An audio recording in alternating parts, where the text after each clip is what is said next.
শাসক যদি মুত্তাকি হয় জমিনের রন্ধ্রে রন্ধ্রে তাকওয়া ছড়ায় যায়। তো ওমর ইবনে আব্দুল আজিজ রহমতুল্লাহ আলাইহি তো উঁচু দরজার মুত্তাকি ছিলেন।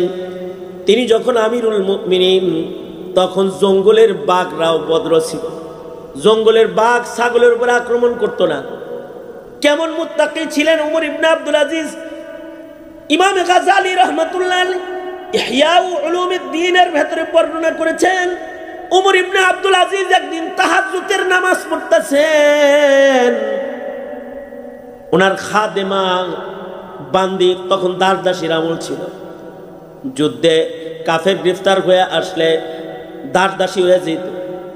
ওমর ইবনে আব্দুল আজিজ রহমতুল্লাহ আলাইহির বান্দি তার পেছনে নামাজ পড়তেছে।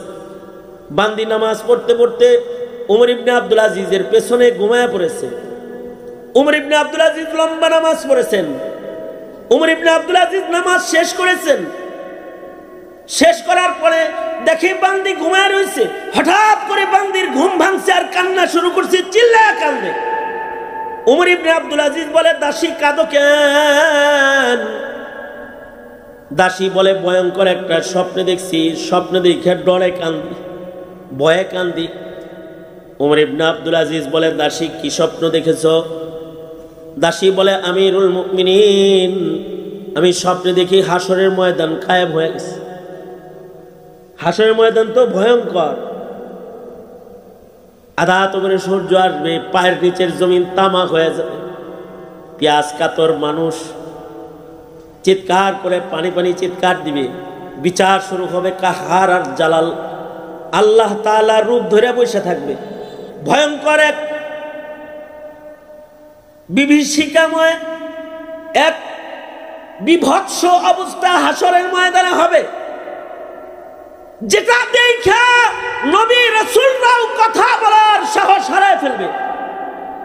সব নবীরা মাথা নিচে দিয়ে দাঁড়ায় থাকবে। হাসরের ময়দান ভয়ঙ্কর,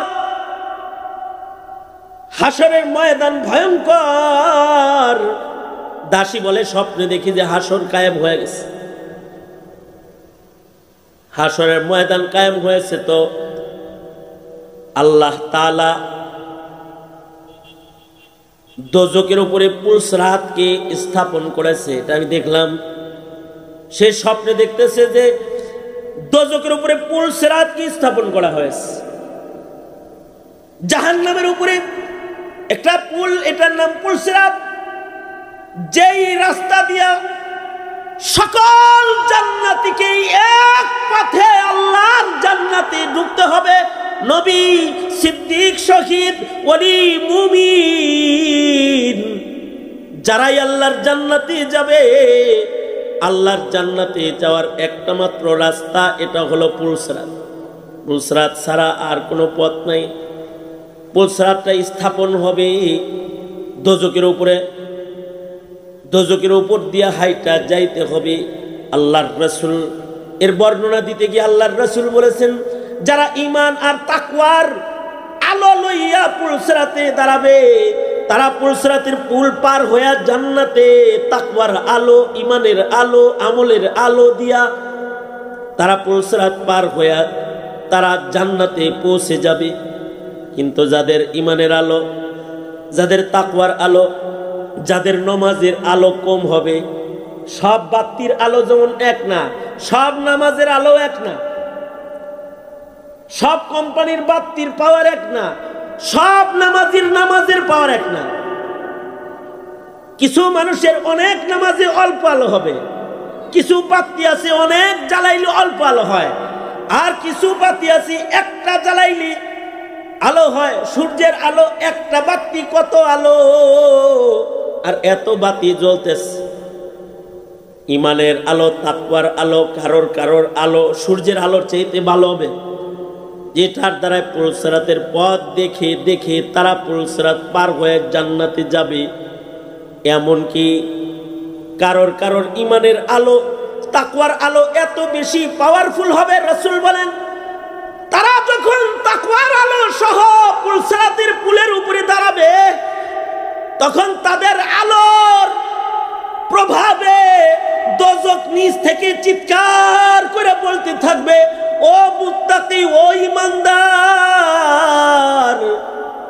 তাড়াতাড়ি পার হও না, তোমার তাকওয়ার আলোতে তো আমি নিভা যাইতেছি, তোমার ইমানের আলোতে আমি জাহান্নাম নিভে যাচ্ছি, তুমি একটু তাড়াতাড়ি পার হয়ে চলে যাও।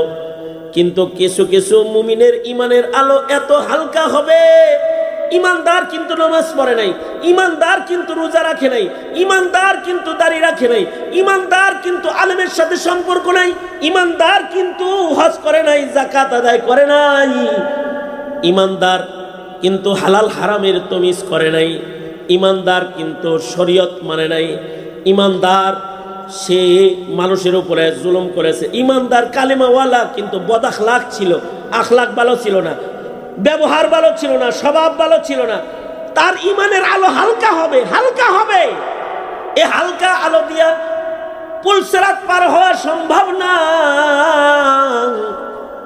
দাসী বলে, স্বপ্নে দেখি পুলসিরাতকে দোজখের উপরে স্থাপন করা হয়েছে, আর একজন একজন করে ডাকা হচ্ছে।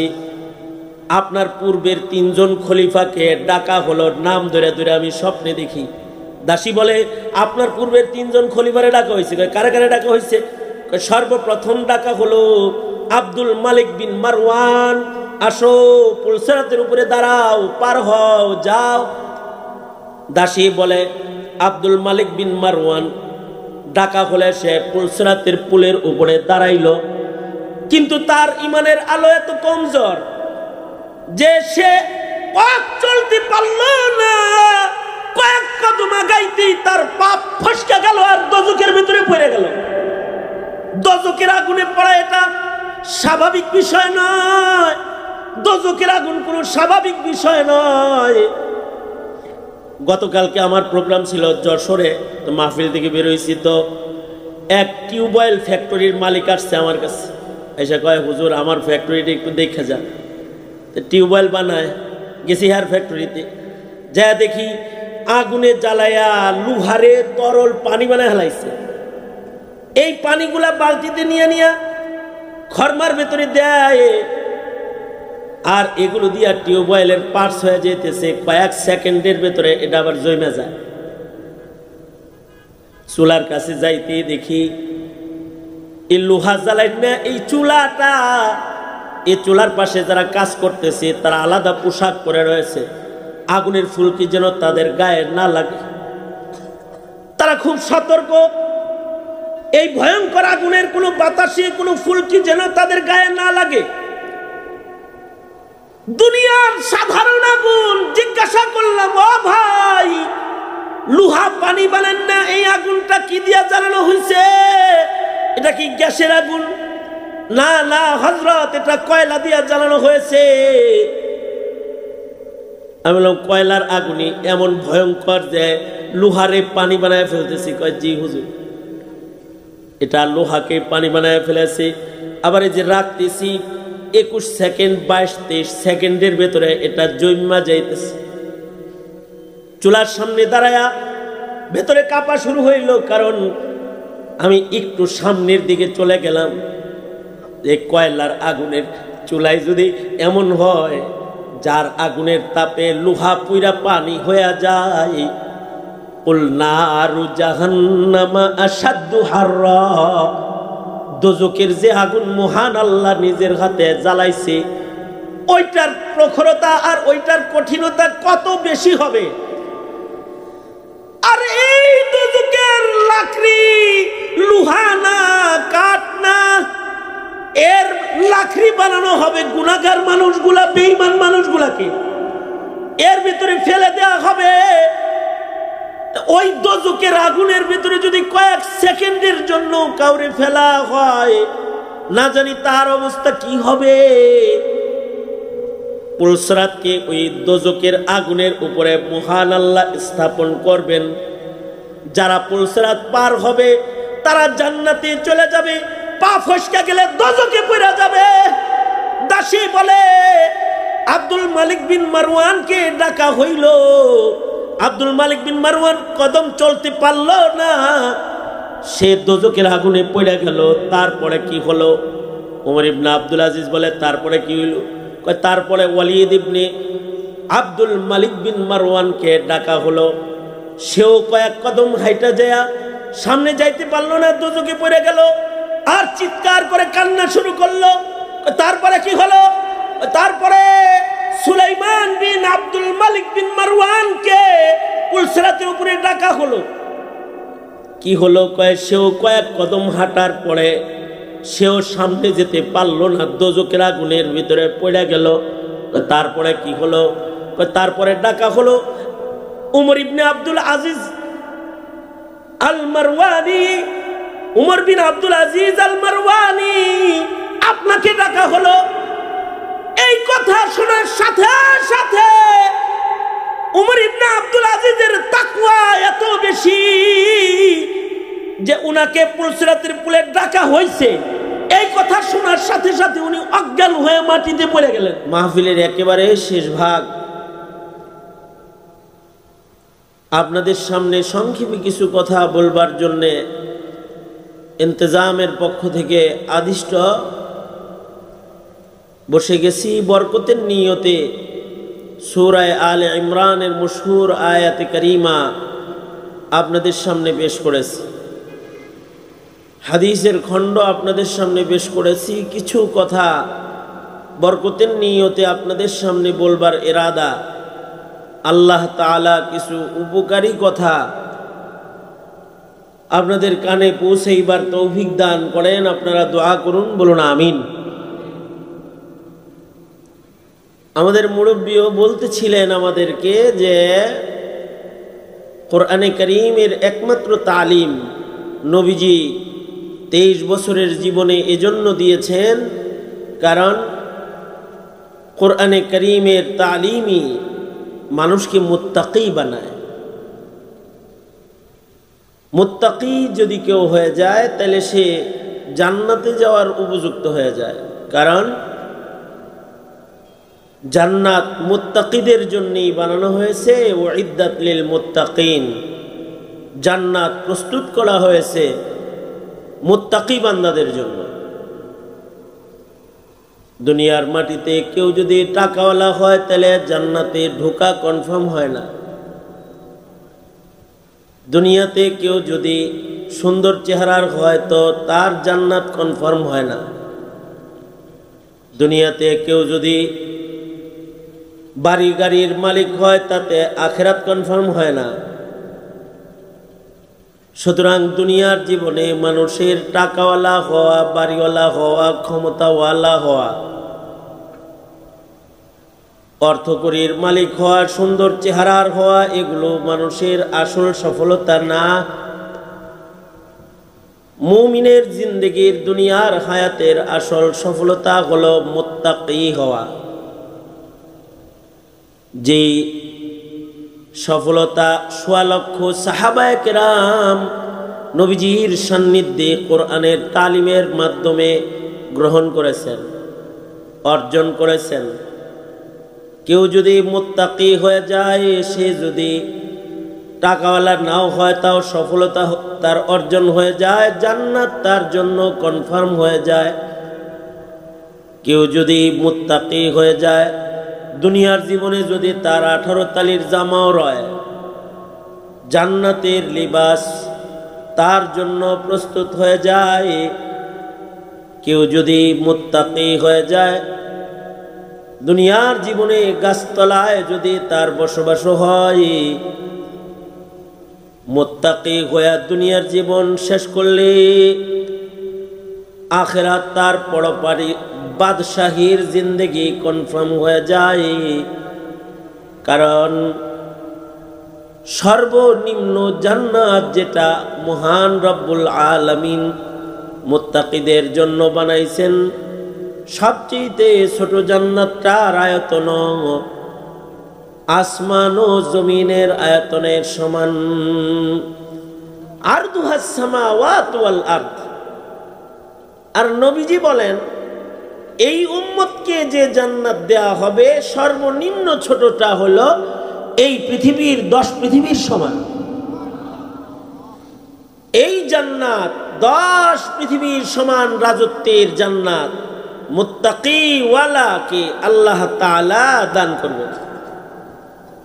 এ কারণে মুত্তাকি হওয়াটাই দুনিয়ার জীবনে একজন মুমিনের বড় সফলতা। সাহাবায়ে কেরাম সফল জামাত যে তারা মুত্তাকি হয়ে কবরে চলে গেছেন, তারা সফল হয়ে গেছেন। আমরাও যদি সফল হইতে চাই তাহলে আমাদেরকে মুত্তাকি হতে হবে। যার তাকওয়ার পরিমাণ যেমন হবে তার জান্নাতের আয়তন তেমন হবে। কেউ যদি সর্বোচ্চ মুত্তাকি হয়, মুত্তাকি কাকে বলা হয়? যারা আল্লাহর ভয়ে গুনাহ বর্জনকারী। কিছু কিছু কাজ আছে যেগুলো না করা গুনাহ, কিছু কিছু কাজ আছে যেগুলো করা গুনাহ। যে সকল কাজগুলো আল্লাহর নির্দেশ এগুলো না করা গুনাহ, যেমন নামাজ না পড়া কি,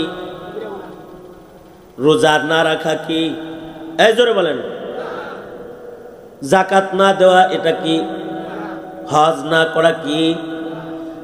কিছু কিছু কাজ আছে যে কাজগুলা না করা গুনাহ, আর কিছু কিছু কাজ আছে কাজগুলা করলে গুনাহ। নামাজ না পড়া গুনাহ, রোজা না রাখা গুনাহ, যাকাত না দেওয়া গুনাহ।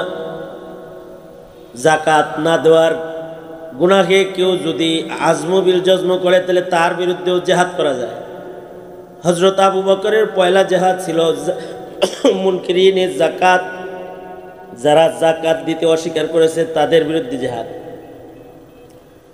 হজ্জে বাইতুল্লাহ না করা গুনাহ, এমন গুনাহ যে ঈমান নষ্ট হয়ে যায়। নবী বলেন ইহুদি হয়ে মারা যাক, নাসারা হয়ে মারা যাক, আমি রাসূলের কিছু আসে যায় না। নামাজ ইচ্ছাকৃত না পড়াটা কুফুর সমতুল্য গুনাহ। মান তারাকা সালাতান মুতাআম্মিদান ফাকাদ কাফারা। কেউ যদি ইচ্ছা করে নামাজ ছাড়ে সে যেন কুফরি করল।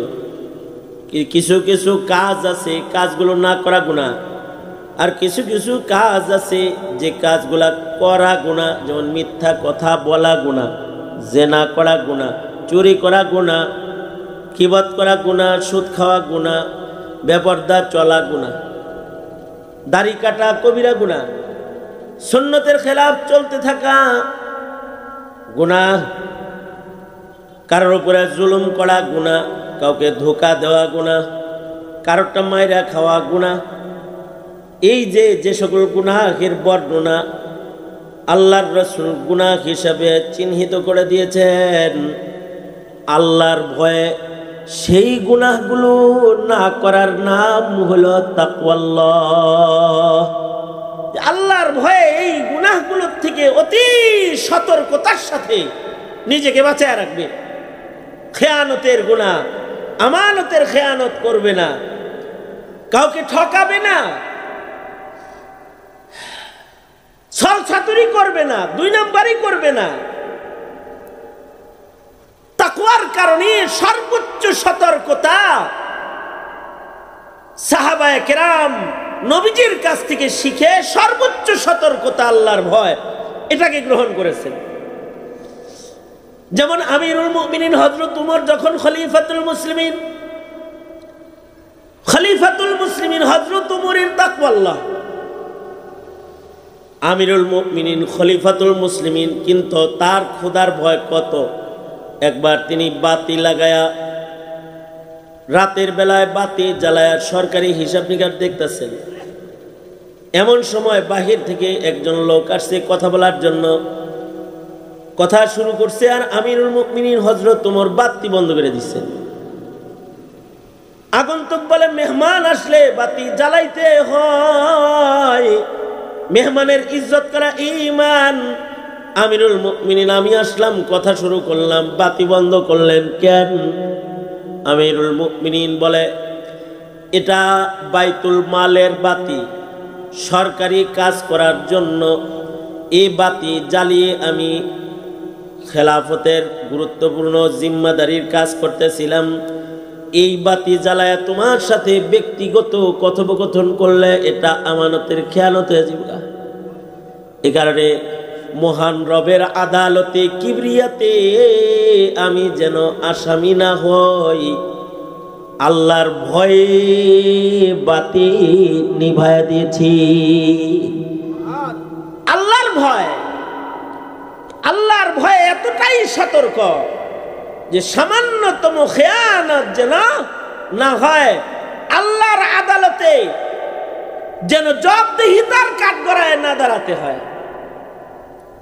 একবার হযরত উমর আমিরুল মুমিনিন ভর দুপুরে প্রচন্ড গরমে মরুভূমির উপর দিয়ে দুপুর বেলায় রোদের ভিতরে ঘুরতেছিলেন। হযরত উসমানের সাথে রাস্তায় মুলাকাত। হযরত উসমান বললেন, আমিরুল মুমিনিন ভর দুপুরে কি করতেছেন?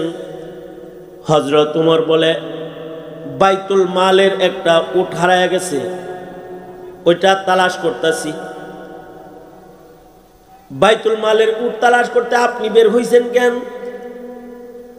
অর্থমন্ত্রী পাঠাই দিতেন, অর্থাৎ বাইতুল মালের মুহাফিজ যে তাকে পাঠাইতেন, সে খুঁজে আনতো।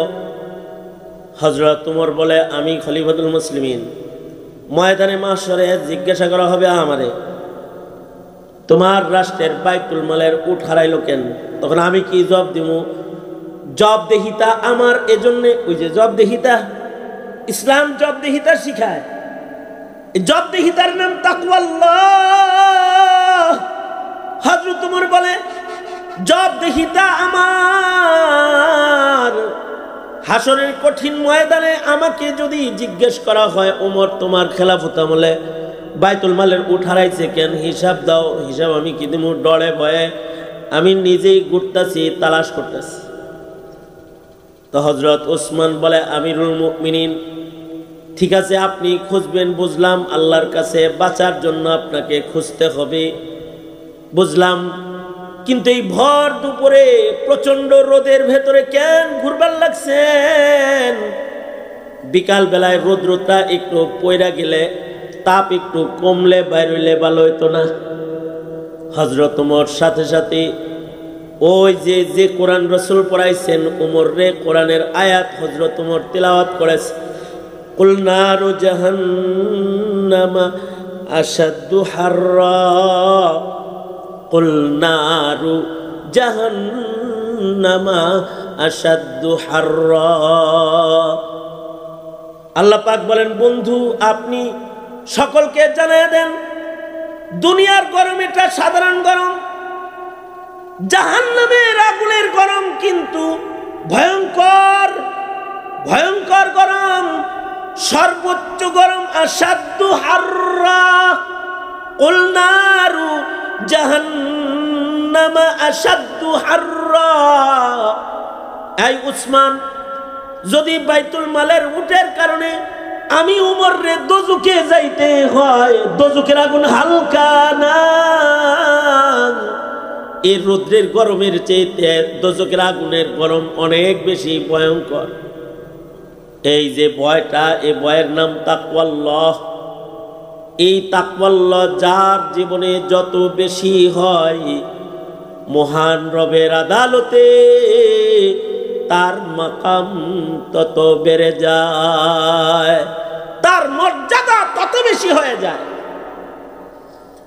ইতিহাসের পাতার একজন খলিফাতুল মুসলিমিন ছিলেন, আলোচিত খলিফা হযরত উমর ইবনে আব্দুল আজিজ রহমাতুল্লাহি আলাইহি, যাকে উমরে সানি বলা হয়, দ্বিতীয় উমর বলা হয়। অবশ্য 99 হিজরিতে তিনি খেলাফতের জিম্মাদারি পেয়েছিলেন।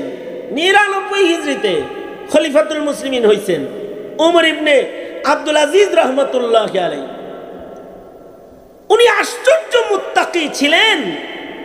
উনার কাছে উনার এক গভর্নর উর্দুন থেকে দামি খেজুর উনার কাছে হাদিয়া পাঠায়া দিল, কিন্তু হাদিয়া পাঠানোর মাধ্যম ছিল সরকারি ডাক বিভাগের গাড়ি, যেটা খলিফার কার্যালয় থেকে উর্দুনে গেছে।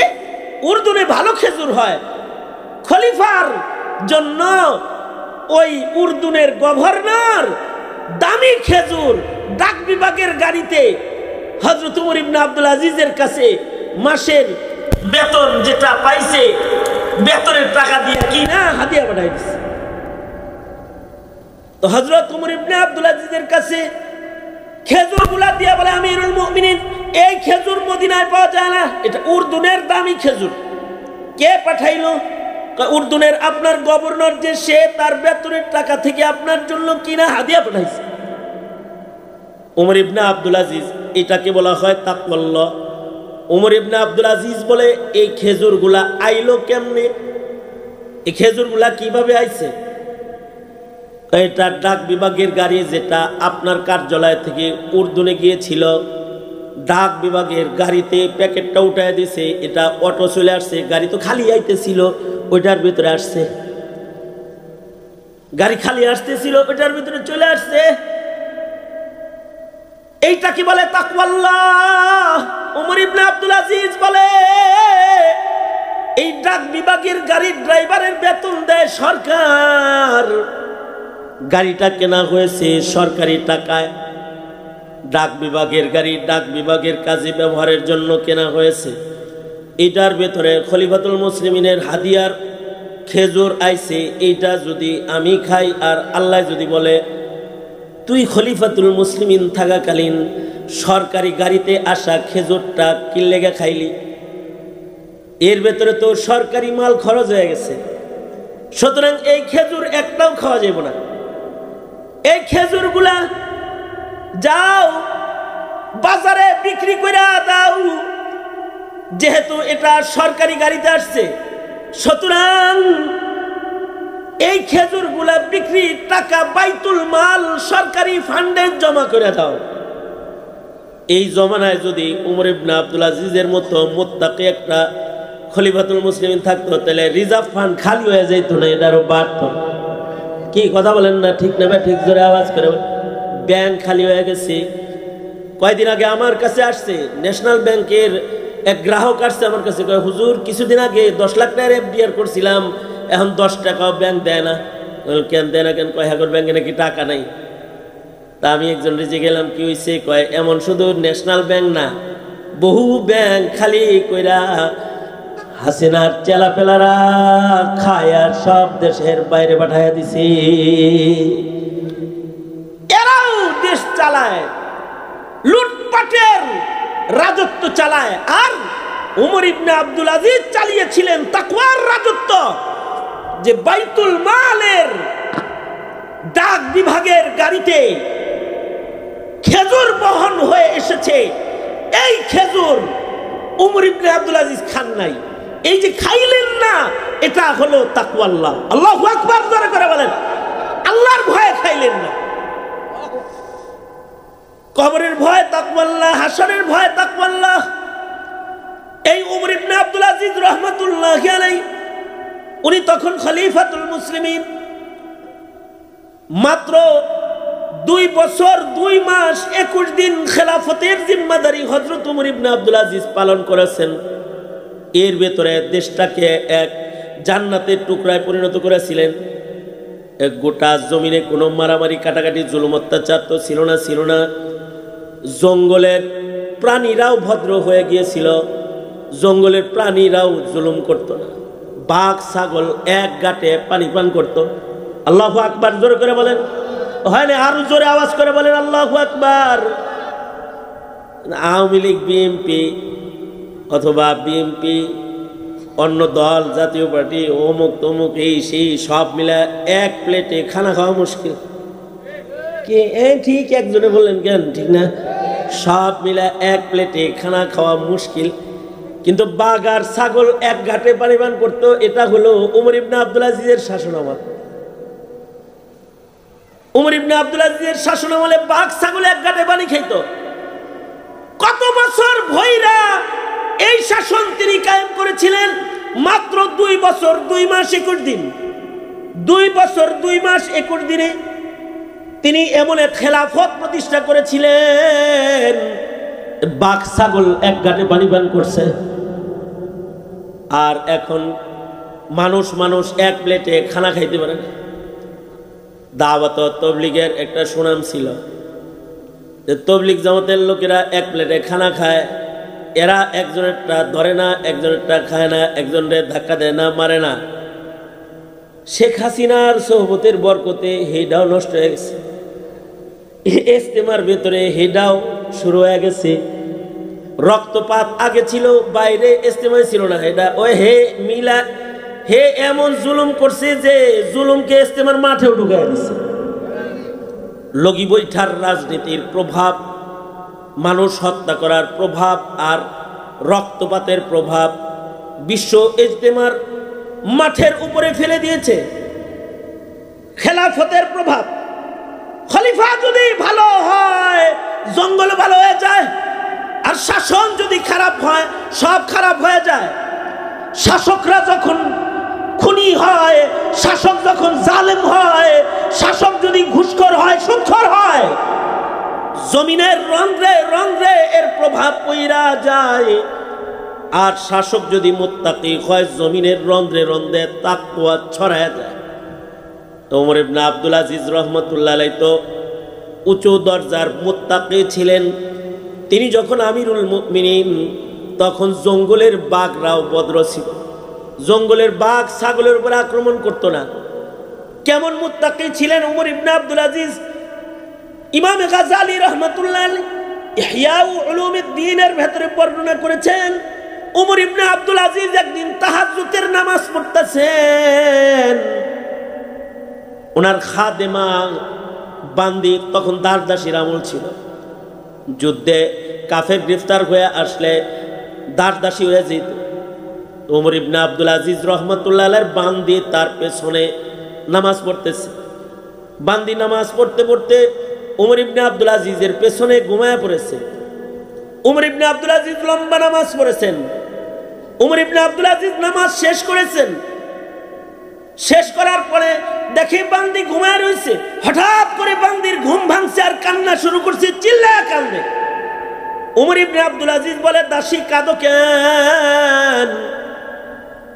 দাসী বলে, ভয়ঙ্কর একটা স্বপ্ন দেখছি, স্বপ্ন দেখে ডরে কান্দি, ভয়ে কান্দি। ওমর ইবনে আব্দুল আজিজ বলে, দাসী কি স্বপ্ন দেখেছ? দাসী বলে, আমিরুল মুমিনিন, আমি স্বপ্নে দেখি হাসরের ময়দান কায়েম হয়ে গেছে। হাসরের ময়দান তো ভয়ঙ্কর, আধা করে সূর্য আসবে, পায়ের নিচের জমিন তামাক হয়ে যাবে। পেঁয়াজ কাতর মানুষ চিৎকার করে পানি পানি চিৎকার দিবে। বিচার শুরু হবে কাহার আর জালাল, আল্লাহ তাআলা রূপ ধরে বসে থাকবে। ভয়ঙ্কর এক বিভীষিকাময় এক বিভৎস অবস্থা হাসরের ময়দানে হবে, যেটা দেখে নবী রাসূলরাও কথা বলার সাহস হারায় ফেলবে।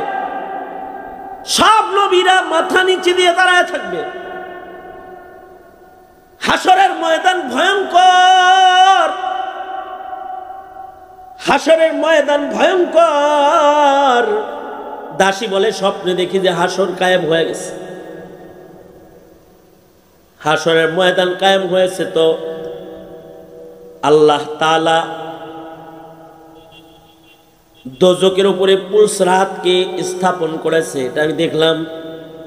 সে স্বপ্নে দেখতেছে যে দোজখের উপরে পুলসরাতকে স্থাপন করা হয়েছে। জাহান্নামের উপরে একটা পুল, এটার নাম পুলসরাত। যেই রাস্তা দিয়া সকল জান্নাতীকে এক পথে আল্লাহর জান্নাতে ঢুকতে হবে। নবী, সিদ্দিক, শহীদ, ওলি, মুমিন, যারাই আল্লাহর জান্নাতে যাবে, আল্লাহর জান্নাতে যাওয়ার একটা মাত্র রাস্তা, এটা হলো পুলসরাত। পুলসরাত ছাড়া আর কোনো পথ নাই। পুলসরাতটা স্থাপন হবে দোজখের উপরে। দোজখের উপর দিয়ে হাইটা যাইতে হবে। আল্লাহর রাসূল এর বর্ণনা দিতে গিয়ে আল্লাহর রাসূল বলেছেন, যারা ঈমান আর তাকওয়ার আলো লইয়া পুলসরাতে দাঁড়াবে, তারা পুলসরাতের পুল পার হইয়া জান্নাতে তাকওয়ার আলো, ঈমানের আলো, আমলের আলো দিয়া তারা পুলসরাত পার হইয়া তারা জান্নাতে পৌঁছে যাবে। কিন্তু যাদের ঈমানের আলো, যাদের তাকওয়ার আলো, যাদের নামাজের আলো কম হবে, সব বাতির আলো যেমন এক না, সব নামাজের আলো এক না, সব কোম্পানির বাতির পাওয়ার এক না, সব নামাজের পাওয়ার এক না। কিছু মানুষের অনেক নামাজে অল্প আলো হবে, কিছু বাতি আছে অনেক জ্বালাইলে অল্প আলো হয়। আর কিছু বাতি আছে একটা জ্বালাইলি আলো হয়, সূর্যের আলো একটা বাতি কত আলো, আর এত বাতি জ্বলতেছে। ইমানের আলো, তাকওয়ার আলো, কারোর কারোর আলো সূর্যের আলোর চাইতে ভালো হবে, যেটার দ্বারা পুলসিরাতের পথ দেখে দেখে তারা পুলসিরাত পার হয়ে জান্নাতে যাবে। এমনকি কারোর কারোর ইমানের আলো, তাকওয়ার আলো এত বেশি পাওয়ারফুল হবে, রাসূল বলেন তারা যখন তাকওয়ার আলো সহ পুলসিরাতের পুলের উপরে দাঁড়াবে, তখন তাদের আলোর প্রভাবে দোজখ নিচ থেকে চিৎকার করে বলতে থাকবে, ও মুত্তাকি, ও ঈমানদার, একটু তাড়াতাড়ি পার হও না, তোমার তাকওয়ার আলোতে তো আমি নিভে যাইতেছি, তোমার ইমানের আলোতে আমি জাহান্নাম নিভে যাচ্ছি, তুমি একটু তাড়াতাড়ি পার হয়ে চলে যাও।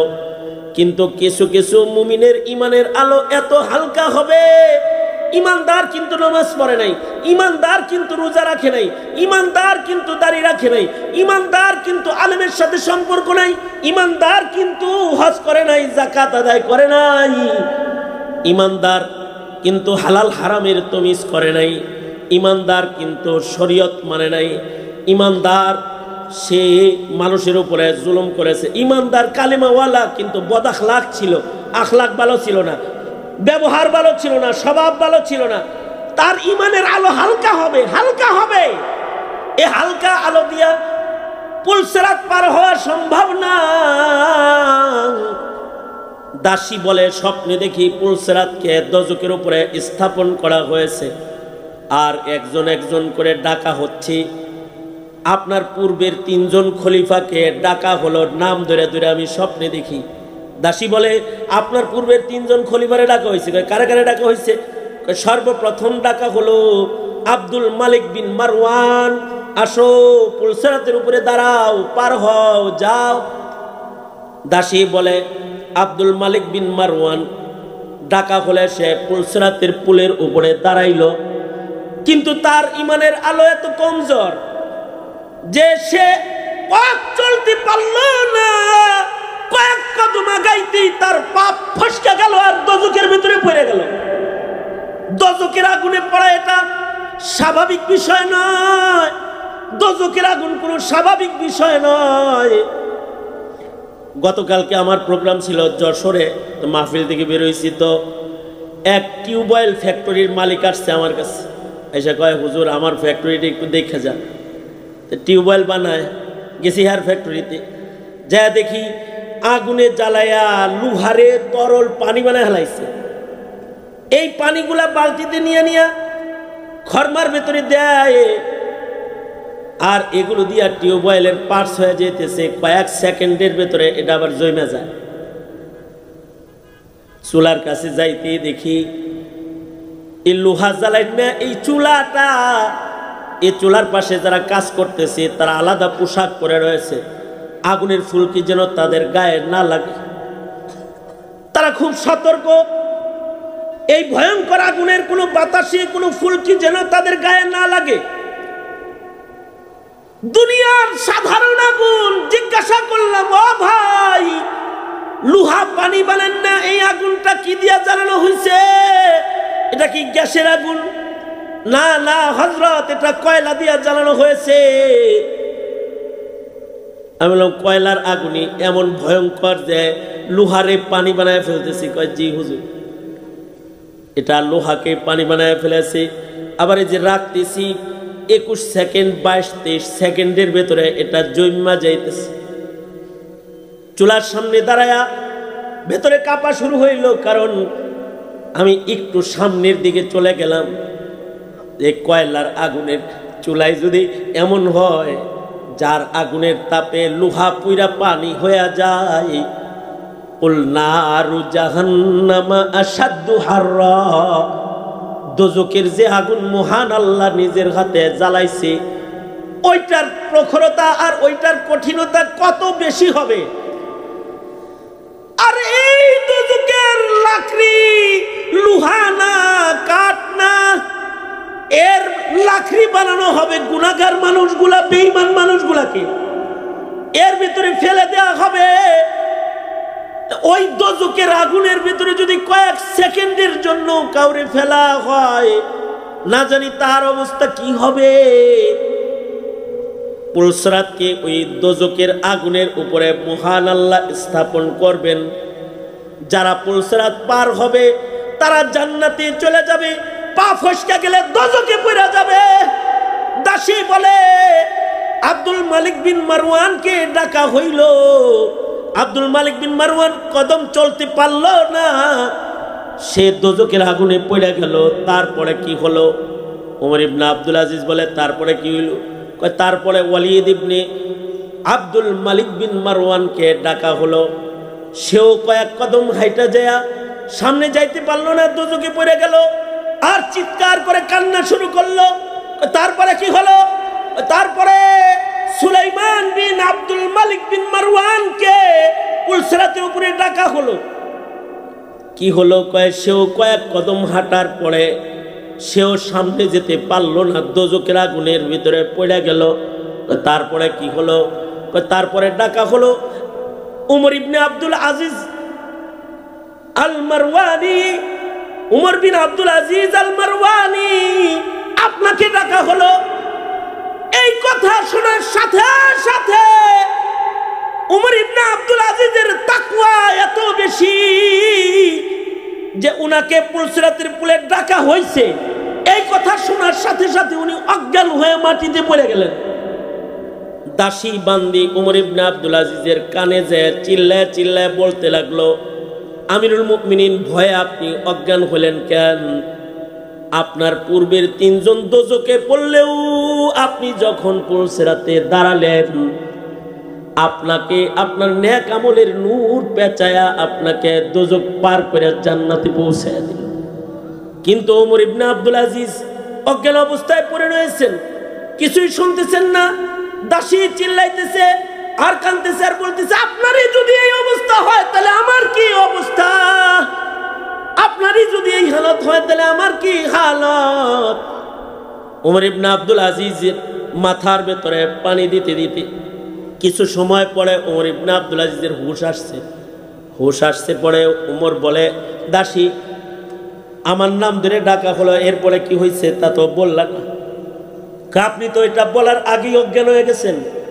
আপনার নাম ধরে ডাকা হয়েছে ঠিক, কিন্তু আল্লাহর কসম আব্দুল মালিক বিন মারওয়ান দোজখে পড়ে গেছে, ওয়ালিদ ইবনে আব্দুল মালিক বিন মারওয়ান পড়ে গেছে, সুলাইমান বিন আব্দুল মালিক বিন মারওয়ান পড়ে গেছে, কিন্তু উমর ইবনে আব্দুল আজিজ আল মারওয়ানি আপনাকে যখন ডাকা হইছে, আল্লাহর কসম আপনাকে আপনার নেক আমলের নূর পেঁচায়া জান্নাত পর্যন্ত পৌঁছায়া দিছে।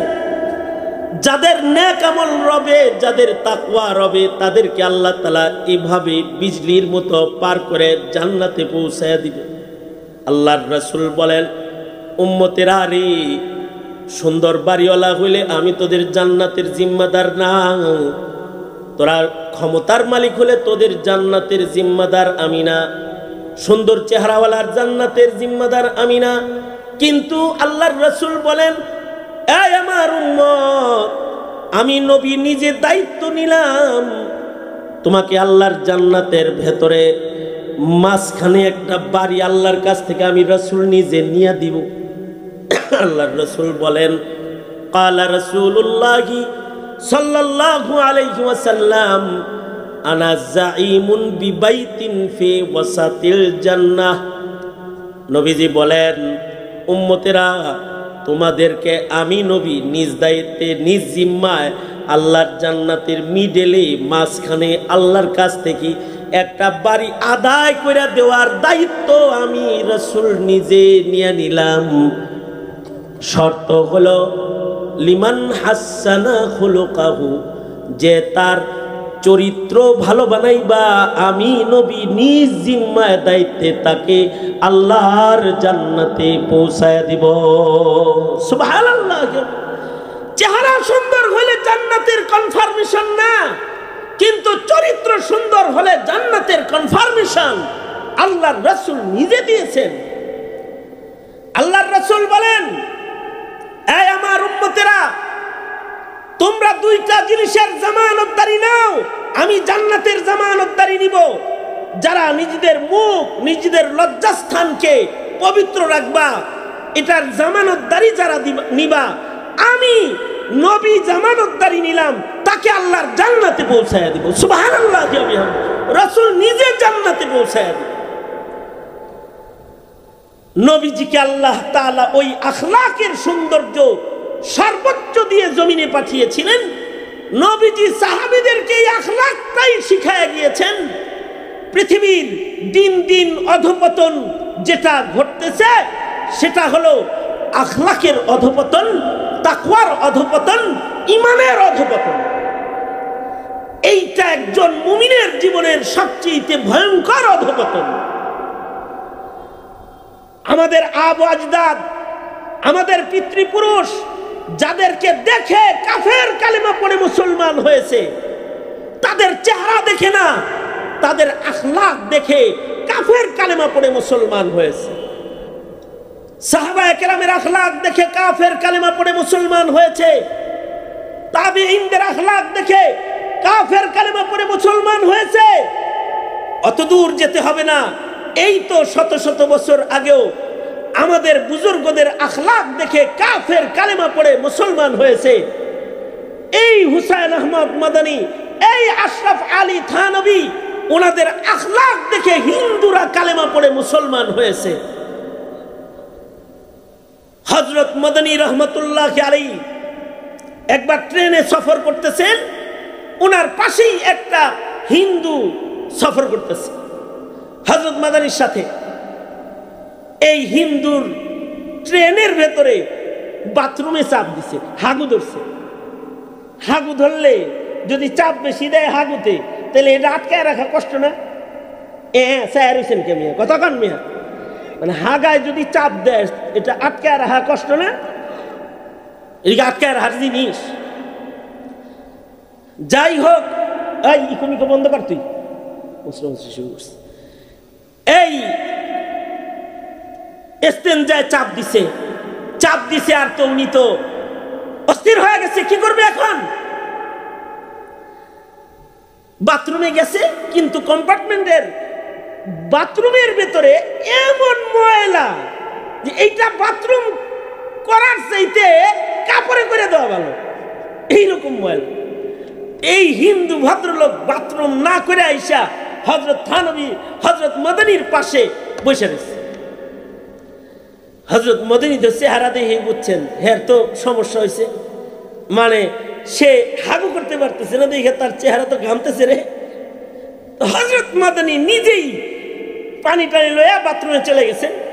যায়া উনি নিজের হাতে টোটাল বাথরুমটাকে পরিচ্ছন্ন কইরা পরিষ্কার কইরা একটু পরে আইসা এই হিন্দু লোককে বলতেছে, ভাই अब जाइए, वह साफ सुथरा है, बिल्कुल ठीक ठाक है, मुमकिन है अब वहाँ जाइए और इस्तिंजा कीजिए।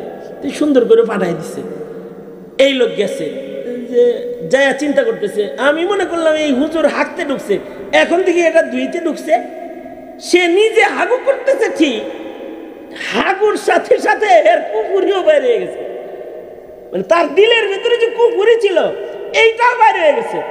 সে বাথরুম ইস্তিনজা করে হযরত মাদানীর পাশে এসে বলে, হযরত তুমি কোন ধর্মের দাওয়াত দাও? তুমি কোন ধর্মের দায়ী? আমি ইসলামের দাওয়াত দেই। তোমার ইসলাম বাথরুম কি এত সুন্দর পরিষ্কার করে, তাহলে মানব হৃদয়কে না জানি কত পরিষ্কার করে। আভি আভি মুঝে কালমা পড়া দো, তুমি এখনই আমারে কালমা পড়ায় দাও, আমি মুসলমান হয়ে যাই। আখলাক লিমান হাসানা খুলুকাহু, যদি কারোর আখলাক সুন্দর হয় তখন আখলাক দুনিয়া বিজয় করে। এই বসেন, আখলাক দুনিয়া বিজয় করে। আখলাক মানুষের অন্ধকার হৃদয়ে বাতি জ্বালায় দেয়। সর্বশেষ কথা, এটা আমার লাস্ট কথা।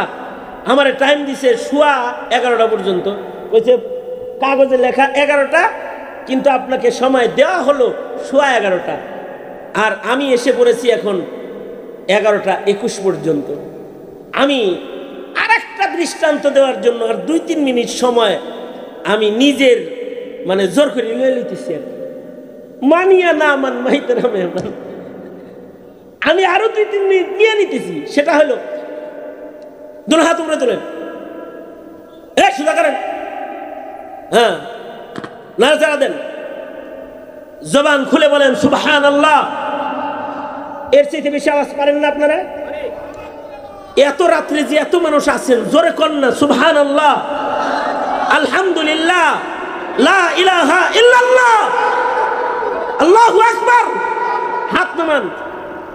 যদি আপনারা আমার পরেও থাকেন তো মুস্তাকিম বিল্লাহ হামিদি সাহেব আছেন, গাছিয়া কুমুসমানি সাহেব আছেন, ওনারা বয়ান করতে পারবেন যদি আপনারা থাকতে পারেন। কিন্তু দোয়া হয়ে যাবে, যেহেতু লেখা আছে এখানে। কিন্তু আজকে আলোচকের চাইতে শ্রোতার চাইতে ডাক্তার বেশি, রোগীর চাইতে ডাক্তার বেশি, এত আলোচক আছে এখানে, বুঝলেন এই কথাটা? তো যাই হোক, দোয়া হয়ে যাবে, বইয়ের কোনো কারণ নেই, এখনই দোয়া হয়ে যাবে। আমি যে লাস্ট এবং শেষ দৃষ্টান্তটা দিয়ে আমি আমার আলোচনা শেষ করতে চাই, সেটা হলো আমিরে শরিয়াত শাহ আতাউল্লাহ বুখারী রহমাতুল্লাহ আলাইহি। আমাদের এক পিতৃপুরুষের নাম আতাউল্লাহ বুখারী রহমাতুল্লাহ আলাইহি। রুমাল টুমাল রেডি আছে? হ্যাঁ, তাই সেটা হইব। হ্যাঁ, কিনলে গাইছে কানে কানে একটা কথা কইছে আর কি, আপনাদের কাছে দোয়া নিতে কইছে। শোনেন, শাহ আতাউল্লাহ বুখারী রহমাতুল্লাহ আলাইহি উনি ছিলেন কাদিয়ানীদের জম, বাতিল গোষ্ঠীর জম আতাউল্লাহ বুখারী রহমাতুল্লাহ আলাইহি। বাতিলরা যদি আতাউল্লাহ বুখারীর নাম শুনতো তো মুইতে দিত। স্যার হোসেন কেমিয়া, যেমন ফখরে বাঙ্গাল তাজুল ইসলাম রহমতুল্লাহ আলাইহি, ওনার নাম শুনলে পরে কাদ্দানীরা মুইতে দিত না, এইরকম আর কি। আতাউল্লাহ বুখারী রহমতুল্লাহ আলাইহির নাম শুনলে বাতিল পেশাব করত। একবার তো মির্জা গোলাম আহমদ কাদিয়ানীর লগে দেখা বহস করতে আইছে আতাউল্লাহ বুখারী রহমতুল্লাহ আলাইহি। আতাউল্লাহ বুখারী জিজ্ঞাসা করছে মির্জা গোলাম আহমদ রে, এই তোর নাম কি? তোমার নাম কি? তোমার নাম क्या है? আমার নাম হলো ইসমি আহমদ। হ্যাঁ, কি নাম? না, আব্বা রাখছিল নাম মির্জা গোলাম আহমদ। আমি নামের শুরুতে মির্জা গোলাম কেটে দিয়েছি, আপাতত আনা আহমদ, ইসমুহু আহমদ, আনা খাতামুন নবিয়্যিন। নাউযুবিল্লাহ, আওয়াজ করে জোরে কর নাউযুবিল্লাহ, জোরে করে কর নাউযুবিল্লাহ। ওই যে কোরআনে আছে না, ইসমুহু আহমদ, আমি গোলাম কাটটা, আপাতত আমি আহমদ, আমি শেষ নবী। নাউযুবিল্লাহ, জোরে বলেন। নবীর পরে নবী আছে, জোরে আওয়াজ করে বলেন আমাদের নবীর পরে নবী আছে। মির্জা গোলাম আহমদ কাদিয়ানী যে নবী দাবি করেছে, তার দাবি কি ঠিক না বেঠিক? সে কি নবী না কাফের? আরো জোরে আওয়াজ করে বলেন নবী না কাফের? তাকে যদি কেউ নবী মানে সে কি? যদি কেউ নবী বলে সে কি? যদি কেউ নবী মনে করে সে কি? তার গোষ্ঠীকে কেউ যদি সহযোগিতা করে সে কি? কাদিয়ানীরা কাফের। আগামী 15 তারিখে খাতমে নবুয়ত সম্মেলনে আপনাদেরকে দাওয়াত দিচ্ছি। আশিক রাসূলদের মিছিলে সাহরাওয়ার্দী উদ্যানে যোগ দিন দলে দলে, ইনশাআল্লাহ। আশিক রাসূলদের বাজারে যোগ দিন দলে দলে। এশিয়ার সকল দেশের বড় বড় আকাবিররা ওখানে হাজির থাকবেন। দারুল উলুম দেওবন্দ মাদ্রাসার মুহতামিম সাহেব হুজুর সহকারে, ফজলুর রহমান দামাত বরকাতুহুম সহকারে বড় বড় আকাবিররা, এশিয়ার বড় বড় আকাবিররা সেখানে তাশরীফ আনবেন ইনশাআল্লাহ। আপনারা আমন্ত্রিত, যাইবেন তো ইনশাআল্লাহ। কারণ মুসলমানের মাটিতে কাদিয়ানীর কি মুসলিম পরিচয় থাকবে না কাফের পরিচয় থাকবে? জোরে বলেন। কাফের। আতাউল্লাহ বুখারী রহমাতুল্লাহ আলাইহি তো কাদিয়ানীর জন্য জম ছিলেন। উনি বললেন, এ তোমার নাম কি? কয় আব্বা তো নাম রাখছিল মির্জা গোলাম আহমদ, গোলাম এটা কেটে দিছি, फिलहाल मैं अहमद, इस्मुहु अहमद, कुरान में है ना आखिरी नबी जो होंगे उनका नाम अहमद होगी तो आना अहमद आना खातमुन नबीयिन, আমি আহমদ আমি শেষ নবী, এটা দাবি করছে।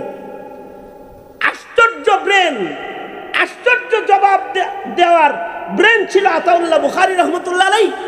তো আতাউল্লাহ বুখারী রহমতুল্লাহ আলাইহি বললেন, তোর নাম যেহেতু গোলাম কাটতে আহমদ, আমার নাম আমার মা বাবায় রাখছিল আতাউল্লাহ, আমি আমার নামের আতা কাটা দিছি। আপাতত আমি আল্লাহ, আমি তোর মতো এই খবিশে আমি নবুয়তি দেইনি, সর এখান থেকে ভাগ। এক ডাকি ডাপানি দিয়ে যে বিদায় করছে, এটা হে হয়ে গেছে, আজও গেছে, কালও গেছে, কোনো দিন আর আতাউল্লাহ বুখারী রহমতুল্লাহ সামনে আর আসে নাই।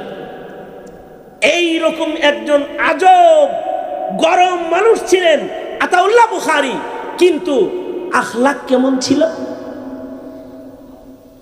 আতাউল্লাহ বুখারী রহমতুল্লাহ একদিন খানার দস্তরখান বিছায়া, খানার দস্তরখান বিছায়া আতাউল্লাহ বুখারী বসে আছেন,